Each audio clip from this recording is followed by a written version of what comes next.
नमस्कार.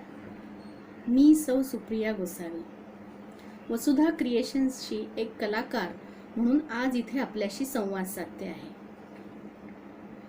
खरं जीवन म्हणजे केवळ योगायोग. आयुष्यात आपल्याला कितीतरी माणसं भेटतात, काही काळ सोबत करतात आणि मग पुन्हा हरवून जातात. पण कधी मात्र कुणाशी तरी नाळ जुळून जाते आणि ती माणसं आपल्या आयुष्याचा भाग होऊन बसतात. तसंच काहीसं नातं जुळलंय माझं या संस्थेशी, वसुधा क्रिएशन्सशी. नाटक हा माझा अगदी जिव्हाळ्याचा विषय. एकदा असंच भरतनाट्य मंदिरात एका नाटकाचा प्रयोग बघत होते, तेव्हा मधुराला पहिल्यांदा ऑन स्टेज बघितलं आणि आवडूनच गेली मला ती एकदम. मग प्रयोग संपल्यावर विंगेत जाऊन भेटले तिला. तेव्हा समजलं की तीही तिच्या संस्थेतर्फे नाटकाचे उपक्रम राबवत असते. ती स्वतः लिहिते आणि गाते सुद्धा. मग काय, आवडीनिवडी जुळल्या आणि त्या क्षणी मी वसुधाशी जोडली गेले ती आजतागायत. गेले 5-6 वर्षातला वसुधासोबतचा माझा प्रवास खूपच सुंदर होता. मधुरा टापरे लिखित सल ह्या एकांकिकेपासून सुरुवात झाली. रोल अगदी छोटा होता, पण माझ्यासाठी पूर्णपणे वेगळी छटा असणारा.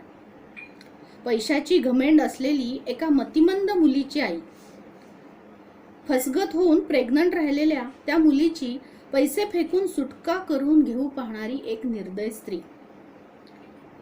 माझ्या मूळ स्वभावाला छेद देणारी ही भूमिका करताना मला प्रचंड दडपण आलं होतं.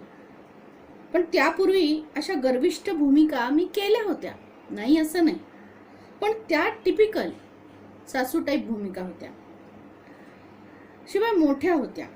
इथे हा रोल अगदी छोटासा होता. त्यात तो उच्चभ्रू ॲरोगन्स दाखवायचा म्हणजे कसरत होती.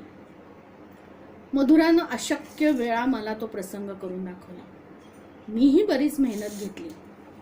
तेव्हा कुठं डोळ्यात आणि आवाजात तो माज तंतोतंत उतरला.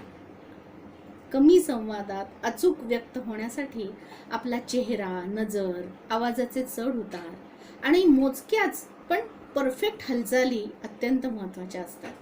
हे मी या भूमिकेतून शिकले.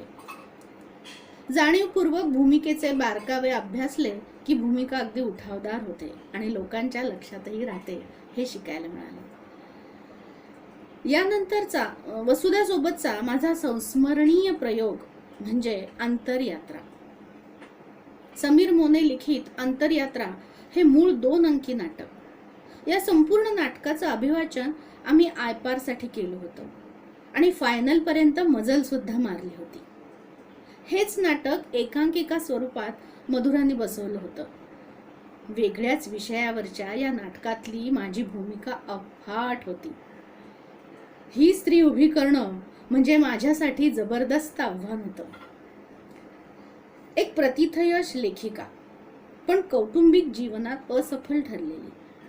प्रसिद्धीच्या आणि सौंदर्याच्या कैफात पोटच्या मुलीच्या आयुष्याची फरफट करणारी ही स्त्री. ही तशी पूर्ण निगेटिव्ह छटा असलेली आणि बोल्ड म्हणता येईल अशी भूमिका होती. मध्यवर्ती भूमिका होती, पण त्यातही एक हळवा कोपरा होता, तिची व्यथा मांडून जाणारा. यात मला आयुष्यात पहिल्यांदाच दारूची बाटली रिचवून नशेद संवाद म्हणायचे होते आणि धुंद असलेली स्त्री दाखवायची होती. माझं धाबं दणाणलं होतं. खरंच सांगते, मी खूप हादरले होते. बाटली हातात कशी धरायची इथपासून मला सगळं शिकावं लागलं आणि त्यात माझ्या सहकलाकारांनी मला खूप मदत केली. आम्ही 2 वेळा ही एकांकिका स्पर्धेत उतरवली. दोन्ही वेळेस माझे दोन्ही सहकलाकार वेगवेगळे होते, पण आमचं सर्वांचं ट्युनिंग अगदी उत्तमरित्या जमलं होतं. रोटरीच्या बिझी वर्ल्ड स्पर्धेत ही एकांकिका आम्ही केली होती. त्यावेळेस केलेल्या तालमी, ग्रँड रिहर्सल्स आणि प्रत्यक्ष प्रयोग या सगळ्याच आठवणी म्हणजे आयुष्यातला एक अविस्मरणीय काळ आहे. या स्पर्धेत मधुरानं एकाच वेळेस 4 एकांकिका उतरवण्याचा विक्रम केला होता. मधुराच्या टेरेसवर वेगवेगळ्या कोपऱ्यात जागा मिळेल तशा 4 नाटकांच्या तालमी सुरू असायच्या. सेट लावण्यासाठी आम्ही एकमेकांच्या खुर्च्या सुद्धा पळवायचो. धमाल होती नुसती. पण खरी कमाल तर मधुराची होती. ती सही रे सही मधल्या भरत जाधव सारखी पटापट या ग्रुपमधून त्या ग्रुपमध्ये ट्रान्सफर व्हायची. प्रत्येकाचे निरनिराळे रोल, निराळ्या शंका, म्युझिक, लाईट, नेपथ्य आणि बॅकस्टेज सांभाळणाऱ्या मंडळींच्या अनंत अडचणी, हे सगळं ती विजेच्या चपळाईनं सोडवताना दिसायची. मान गए उस्ताद. या स्पर्धेत आम्ही भरपूर बक्षिसं मिळवली आणि ही मेहनत सफल झाली. वसुधा क्रिएशन्स कडून काम करताना एक तरी बक्षीस मिळवावं हे माझं स्वप्न पूर्ण झालं. या भूमिकेनं मला अपरिमित समाधान दिलं आहे. नाटक जिवंत ठेवण्याचा खरा प्रयत्न म्हणजे सतत प्रयोगशील असणं. आणि वसुधा क्रिएशन्सची खासियत अशीच आहे की इथले कलाकार कधीही स्वस्थ बसत नाहीत. सतत नाविन्यपूर्ण प्रयोग करत राहण्याची संधी इथं मिळत राहते. आमच्या साम्राज्यातला सूर्य कधीही अस्ताला जात नाही असं म्हणणाऱ्यांच्या धर्तीवर आम्ही सुद्धा म्हणू शकतो की वसुधाच्या प्रांगणातलं नाटक कधीच थांबत नाही. आपल्यातला कलाकार घडत जातो तो याचमुळे. मी स्वतःला घडताना अनुभवलंय इथे. हलकं फुलकं वातावरण, मैत्रीपूर्ण नाती, एकमेकांशी सल्लामसलत करत मोकळेपणानं रंगणाऱ्या चर्चा, हे सगळंच खूप छान मस्त आहे.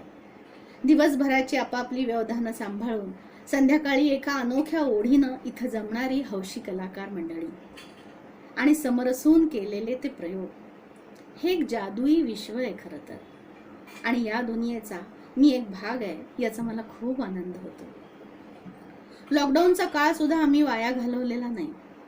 ऑनलाईन अभिवाचन, स्वलिखित लेख, कविता वाचन, कथाकट्टा असे अनेक उपक्रम या काळामध्ये केले. सलग 2 महिने यात आम्ही रंगून गेलो होतो. तो काळ सुसह्य झाला तो वसुधाच्या या उपक्रमांमुळेच. असं हे झपाटलेपण अनुभवताना इथं मी खूप बदलत गेले. माझ्या व्यक्तिमत्वात लक्षणीय बदल झाला. मला सर्व वयोगटातला मित्रपरिवार मिळाला. नव्या जुन्या गोष्टींची सांगड घालत परिपूर्ण जगायला शिकले. माझ्या काहीशा इंट्रोव्हर्ट स्वभावासकट मला स्वीकारणारे सोबतीही मला इथं मिळाले. स्वतः बोलून मी व्यक्त व्हायला शिकले. त्यांच्यात राहून धमाल करायला शिकले. स्वतःला व्यापक होत जाताना मी इथं बघितलंय. आणि बियॉन्ड द लिमिट्स जाऊन विचार करण्याची सवय सुद्धा मला इथेच लागली. वसुधा क्रिएशन्सने मला खूप काही दिलंय. आजपर्यंत सातत्याने उपक्रम राबवणारी, बक्षिसे प्राप्त करणारी ही संस्था मधुराच्या आईच्या प्रोत्साहनानं उभी राहिली आहे, ही एक मोठी अभिमानाची गोष्ट आहे. लेकीच्या कलागुणांना भरभरून आशीर्वाद देणाऱ्या वसुधाताईंचा मला मनोमन खूप आदर वाटतो. आणि मधुरा म्हणजे तर चैतन्याचा झरा आहे. तिचा देखील मला सार्थ अभिमान वाटतो. माझे इथले सहकलाकार रश्मी, वंदन, ज्योती, वर्षा, विराज, अनुजा, ओंकार, अक्षता आणि ज्यांच्यासोबत अजून मला काम करायचं बाकी आहे अशा मैत्रिणी संगीता, शिल्पा, अपर्णा, कौमुदी, अंबुजा, वैशाली आणि रत्न पारखे सर, हे आणि अजून खूप सारे सहकारी आहेत ज्यांच्यामुळे मी वसुधा क्रिएशन्समध्ये प्रयोगशील राहायला नेहमी उत्सुक असते. सर्वांची नावं घेणं इथं शक्य नसलं तरी तुम्हा सर्वांचेच मनःपूर्वक आभार.